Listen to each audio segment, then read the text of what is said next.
Most people spend their entire lives chasing one number, $1 million. They think if they ever reach it, they are set for life. They will never go broke, never struggle again, never have to worry about money. But here is what nobody tells you. 70% of lottery winners are completely broke within 5 years. Not struggling, not cutting back, broke. Zero. Mike Tyson earned over $300 million in his career and filed for bankruptcy. MC Hammer had $33 million at his peak, gone in 2 years. These are not stupid people. These are people who had the money and still lost everything. So the question is not, how do you make $1 million? The question is, what do you do the moment you have it? Because that single decision, that one moment, is the difference between building a life that lasts forever and watching everything disappear faster than it came. Today, we are going to follow two people, Jake and Marcus. They both receive $1 million on the same day, same amount, same starting point. We're going to watch what happens over the next 5 years, and by the end of this video, you will understand something that most people never learn, even people who have already made the money. Jake gets his million, and he does what almost everyone would do. He celebrates, he upgrades his apartment, he buys the car he always wanted, he takes the vacation he always said he would take when he had money. And why not? He has $1 million.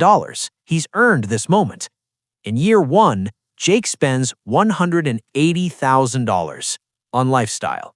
Not investments, not assets, lifestyle. He still has $820,000 left, so it feels completely fine, responsible even. He tells himself he spent less than 20%. He's being smart. In year 2, Jake decides to start a business, a restaurant. He's always wanted one. He puts in $300,000. By year 3, the restaurant is struggling. He puts in another $150,000 to save it. By year 4, it closes. Jake is now down to $190,000. His lifestyle has not changed. His income has stopped. He has no other streams coming in. The $1 million he thought would protect him forever, almost entirely gone in 4 years. Marcus gets the same million, and the first thing Marcus does is nothing. For 30 days, Marcus does not touch the money. He reads, he talks to people who have already been through this, he thinks, and he makes one rule for himself before he does anything else. He will only spend what his money earns. You do not spend the machine. You spend what the machine produces. Then Marcus splits his million into 3 parts.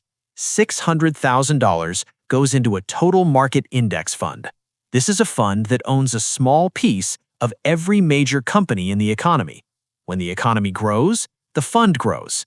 At a conservative 7% annual return, $600,000 generates $42,000 per year. Marcus takes out $30,000 of that and lets the other $12,000 stay in and compound.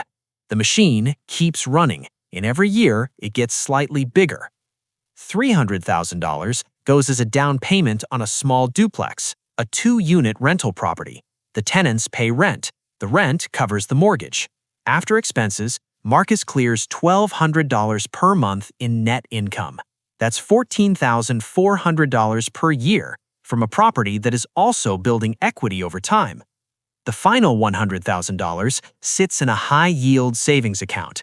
This is his emergency fund, his opportunity fund. He doesn't touch it. It exists so that if something goes wrong, he never has to break the machine to survive. In year 1, Marcus earns $44,000 in passive income. He lives on it. He doesn't touch the principal. Not a single dollar of the original million is spent. Now let's talk about the math that changes everything. It's called the 4% rule. Here's how it works. $1 million invested in a diversified index fund historically grows at between 7 and 10% per year. Let's use 7% to be conservative.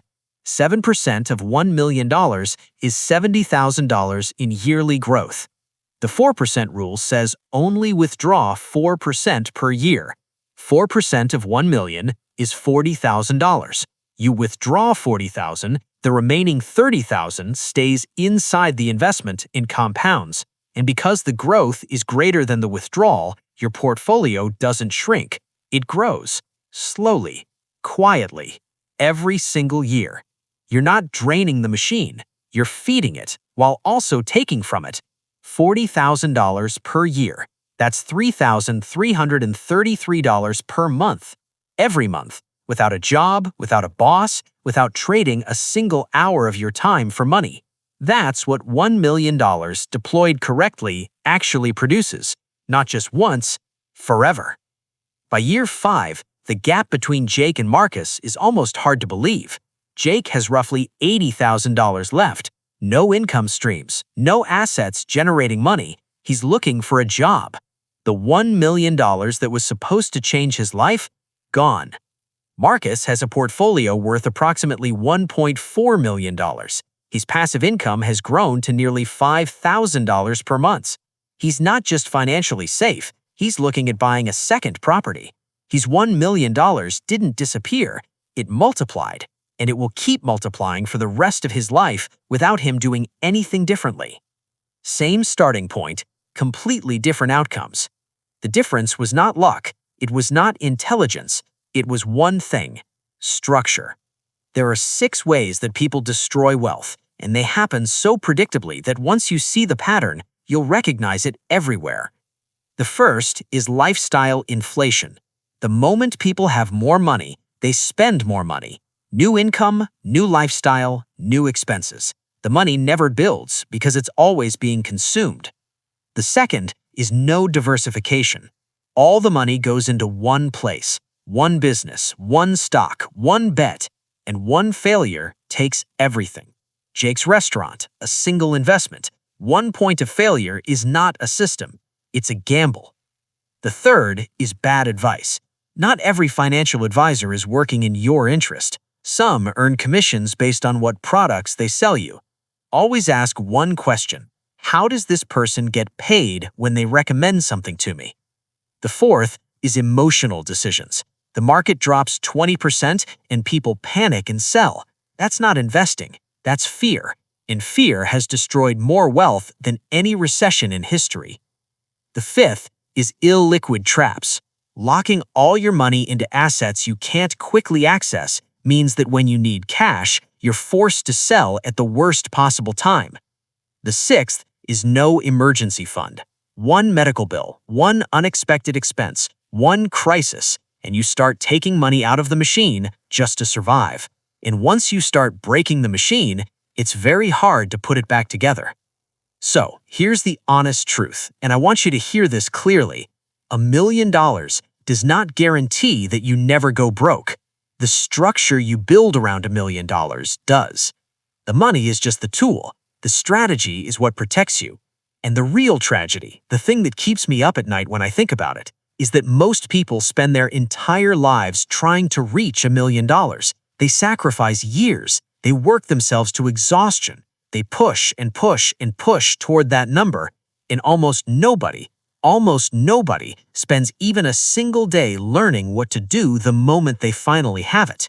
That gap is where fortunes are lost, not in the earning, in the moment after the earning, in the 30 days after the wire hits the account, in the decisions made before the structure is in place. Jake and Marcus did not have different amounts of money, they had different educations, and in the world of money, that difference is worth more than the $1 million itself. So before you spend another hour trying to make the money, spend some time learning what you'll do with it, because the people who already know the answer when that moment arrives, those are the people who never have to start over. The game doesn't end when you make the money, the game begins. Now, I want to ask you something. If you had $1 million today, what would be the very first thing you would do with it? Would you spend it, save it, or build a system around it? Drop your answer in the comments below. I read every single one, and if your answer is interesting enough, I might just make a whole video responding to it. And if this video made you think differently about money, even for just 1 second, then do me a small favor. Hit subscribe, because this is what we do here. We don't just talk about getting rich, we talk about what actually happens after, the decisions, the mistakes, the math that nobody shows you in school.